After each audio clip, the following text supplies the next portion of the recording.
Hello, YouTube world and people in YouTube world. If that made any sense, I have no idea if it did or not. I'm out of my mind completely. So, yes, it is Natasha. I'm here with you right now. It is March 2022. I believe it's the 11th. And I'm here to update you on my life right now. So, basically, I am pursuing another degree at home online while I have another baby. So it's really, really exhausting, and so exhausting that my youngest baby now is 6 months old.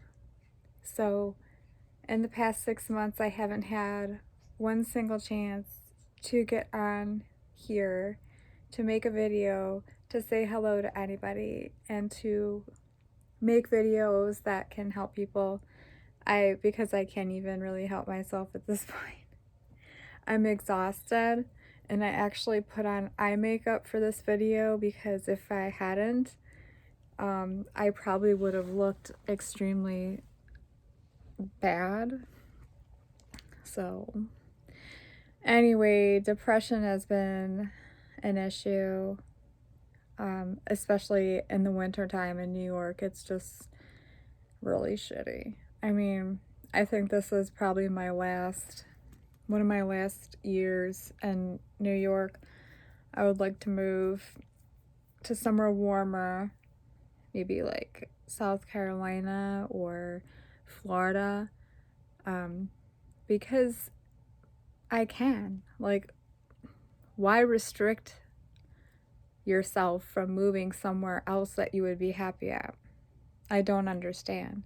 Like, another thing I don't understand is how people can live in the same house for the rest of their lives, like their whole lives, without getting sick of it. Like, how could you be married to the same person for, like, God knows, there's people that have been married to the same person for 70 years. No, thank you. I can't even stand anybody for about, I think the maximum I've ever had a relationship for was, I don't know, maybe 10 years, until I just couldn't take it anymore. I think 10 years is a good limit for a relationship. And I have no idea what I'm talking about right now because I'm still half asleep. So excuse me if I'm ranting, but obviously I have some subscribers, which means that you guys are listening to me for some odd reason. I don't know. I don't know why, but you are. And that's kind of cool. I looked on there and I'm like, oh, 25 subscribers. Okay. But anyway, what I'm doing on my degree program is getting a degree in healthcare education and behavior. So basically, it preps you to take the CHES exam, which makes you a certified healthcare education specialist, which is in the public health sciences arena. And then after that, I start my doctorate program, and I would like to do public health, specializing in disease prevention or epidemiology. So, yeah, I think that it's time to stop having babies, you know?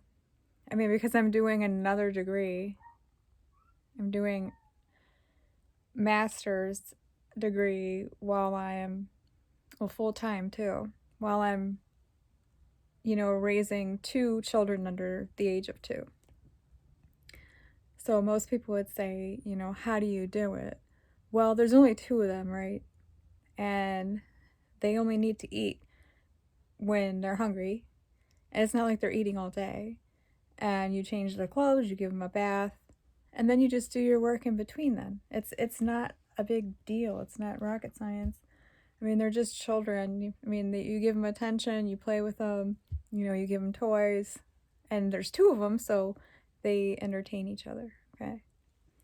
But anyway, that's what I'm doing with my life right now.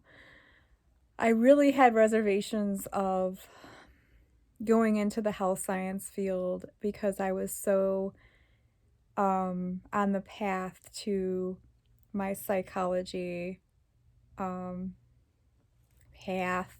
I can use that word again. That um, I was so disappointed that I couldn't.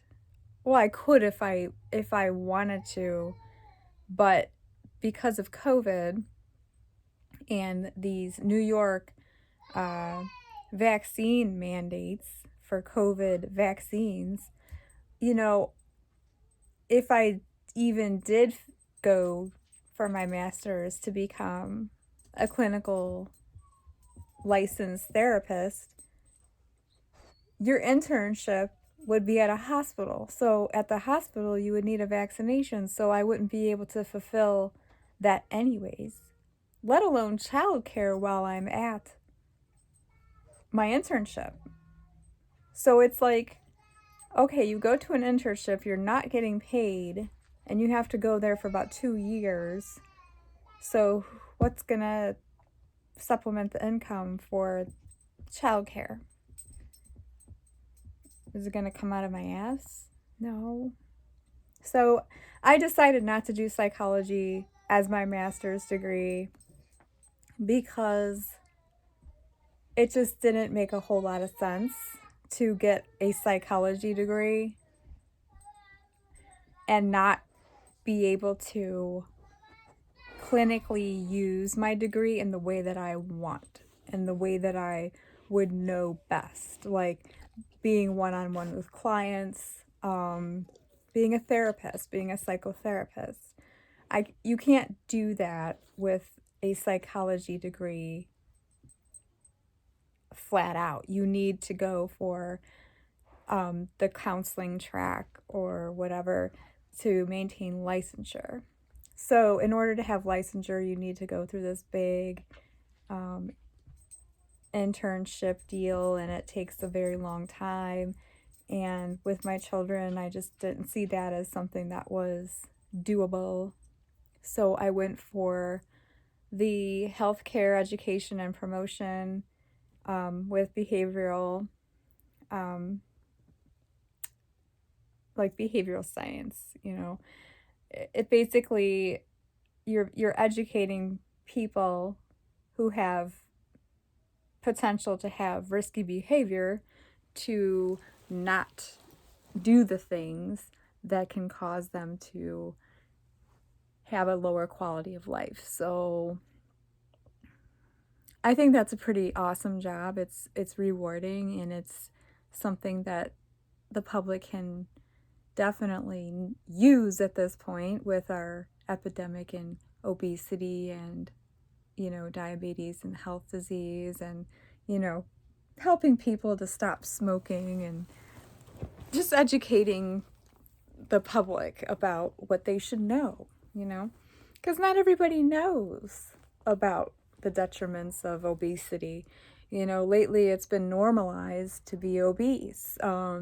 If you've noticed in a lot of social media ads, the models are huge. I mean, they are large women, and they are morbidly obese in most of the photos.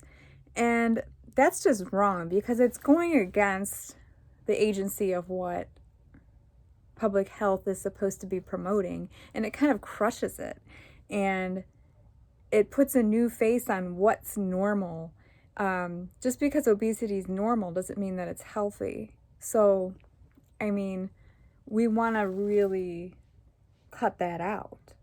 And I want to be one of those people that makes sure that obesity is not normalized in our society, and that, you know, the next generations coming aren't going to say, well, big is beautiful. You know, there are big people that are beautiful, but big isn't healthy. It's actually going to be big and dying prematurely. And that's not what we want for our loved ones or our friends, right? So, yeah, that's a little bit what I've been doing lately. I can't even speak correctly. My vocabulary is crushed. Taking care of 2 children under the ages of 2, along with the 2 others.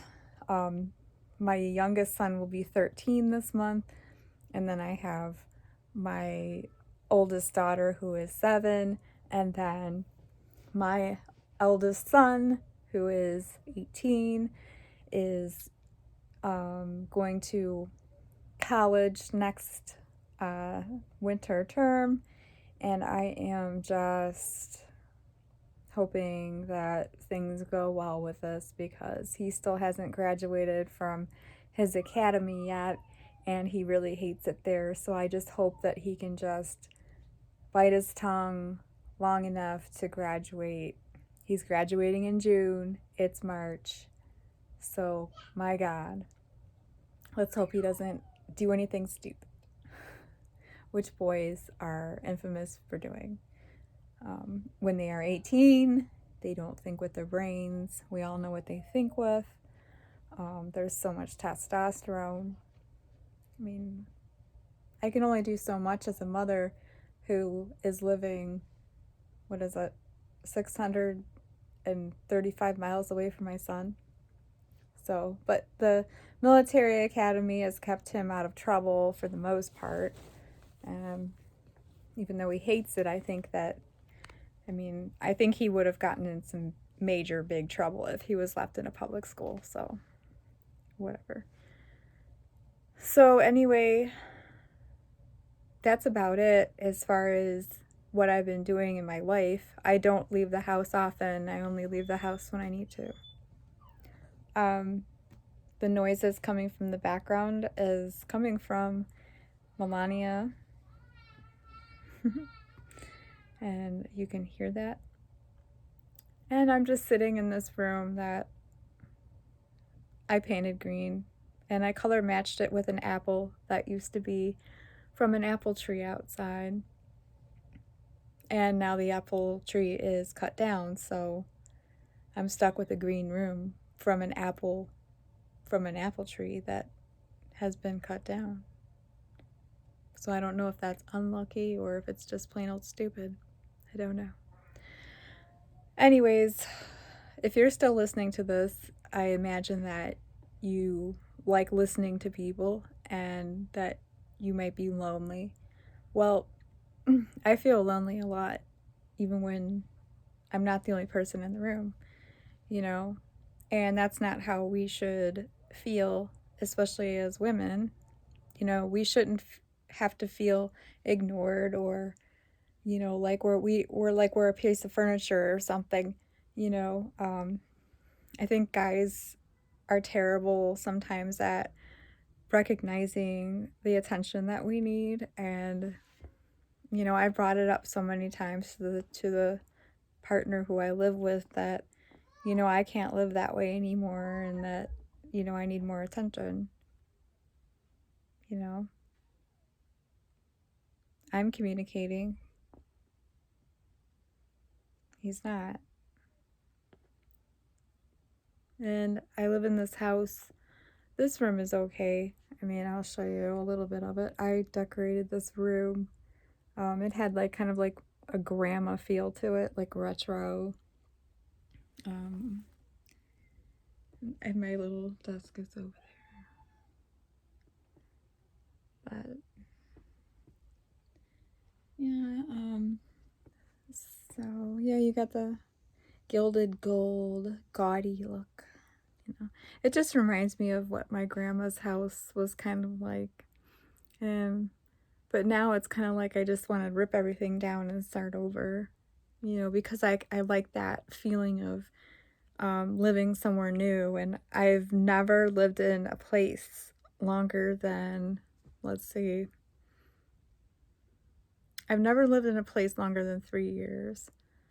So the 3-year mark is almost coming up in this house, and I just need to get out of here. I don't like it.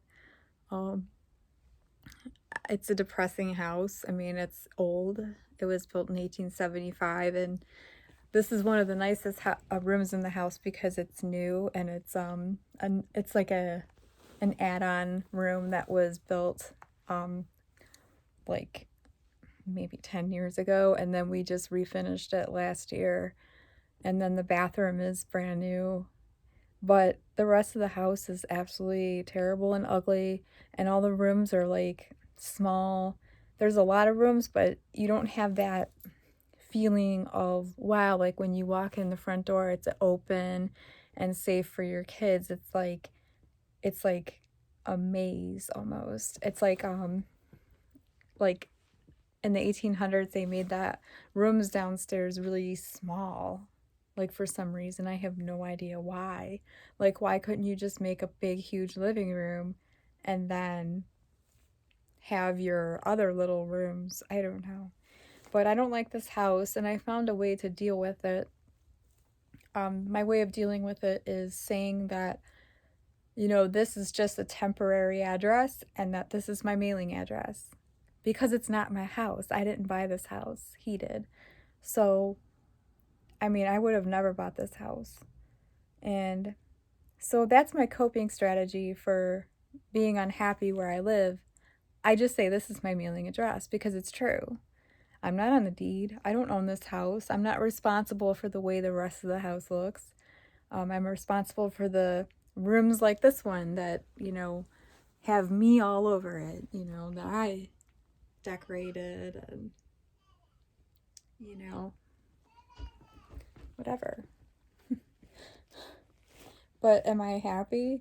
I don't know. I don't think so. I'm happy with my children. I love my children, and I wish I can have another one. But I'm 43 years old now. Yeah, I turned 43. And I think that that's a little too old to have a child. But in the Bible it says, multiply and be fruitful.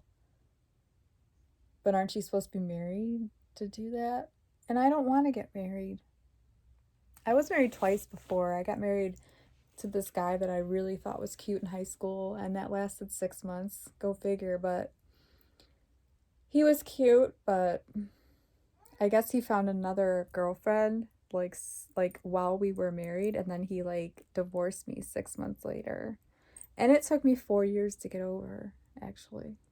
And then the second guy I married was a physician, and I don't want to talk about what his specialty is because I can't, really disclose that kind of information, but he was very adventurous and very romantic and just very spontaneous and wildly. He was just always on a chase to have fun, and it was great. Like he would say on the dating sites, even after we were going out, he'd say, "I am the ultimate catalyst of fun." And of course he was, because he was still dating people while we were together, and he was still pursuing relationships while we were married. So I actually served him with papers, and we divorced, and I lost everything.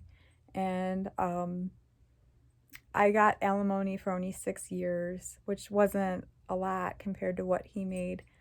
The state of New York is pretty brutal, and I lost my children, my two children, to him because of what he does for a living. And I hadn't worked for 12 years, so they said that I was an unfit mother because I actually watched my children and stayed home with my kids, that they said that I needed to find a real job. Yeah, it was traumatic, and I hate talking about it, but it's part of what happened and part of why I would never get married ever again. The only way that I would ever get married again is if the guy had everything that I needed all in one. Like if he was financially more than stable, good looking, and he had the communication, he had the intimacy part. It's the only way I would ever do it again, is if he was the whole package. Right now I'm just, in a situation where I told the partner that I'm with that, I'm unhappy and that you better start communicating with me and changing because I'm not going to live like this. And just because this is his house doesn't mean that I can't get up and go. I might not have anything on my back when I leave, but I'll have my dignity and I'll have an opportunity to find somebody else before I get so old that no one's going to want me. I mean, like my mother, she's so old, like she's 65 now and she's single, and it's like very difficult, I guess, to find a mate when you're 65. It's like, I don't want to be like that. I want to be happy, and I want to be with someone who appreciates me and has fun with me and keeps me laughing. But we all have to look at the bright side of things and appreciate the things about somebody and the most important parts of the person that means the most. Like the partner who I'm with, when I'm having a panic attack, when I'm having anxiety, he's the one that I call because he's the only one that can calm me down. And if I need something, he'll get it. Like if I need something from the grocery store, if I need something, he'll take off work for it. He doesn't care. He does a lot for me. And sometimes you just have to weigh the risks of being with someone, which would be like being unhappy because of, lack of intimacy, etc., versus what that person does for you and the magnitude of how it increases and maintains your quality of life. So it's really difficult to leave a relationship when that person's fulfilling the parts of your life that you need the most, right? And sometimes we look for mates who just have money, or you want that, elusive fantasy of having, the storybook romance novel man, or the quintessential, big boob, blonde haired, 25-year-old girl who you can, show off to your ex-wife or ex-girlfriend and say, hey, look what I have, I have someone better than you. But are you actually in it for the long haul? Is that person actually going to be there for you when you're sick? If you ever get cancer, is that person going to stick with you and hold your hand when it's your last breath? Stuff like that you want to think about. And I think that I want to show you my new socks. I really do. Because they're cool. I got them from Killstar. They have the devil dude on them. And it's like my tattoo. So it looks exactly the same. And yes, I'm wearing shorts in March. But anyway, that's it for right now. So thank you for listening to me. And I just wanted to have a conversation with you. And I hope everybody's doing well. I'll be coming up with ideas for new videos. I really want to do them on depression and migraines and, different ways to cope with panic attacks and things like that, and what it means to have anxiety and what it does to your life and to the people around you. There's so much to talk about. Thank you again. And again, this is Natasha, and you can subscribe to my channel because I'll be making more videos, and we can talk about tattoos if you want, what they mean, what they say. Just drop me a message down there in the comment section, as long as it's kind, because I'd like to keep a kind atmosphere on here. Thank you. I don't need any negativity, neither do you. So I'll talk to you soon. Thank you.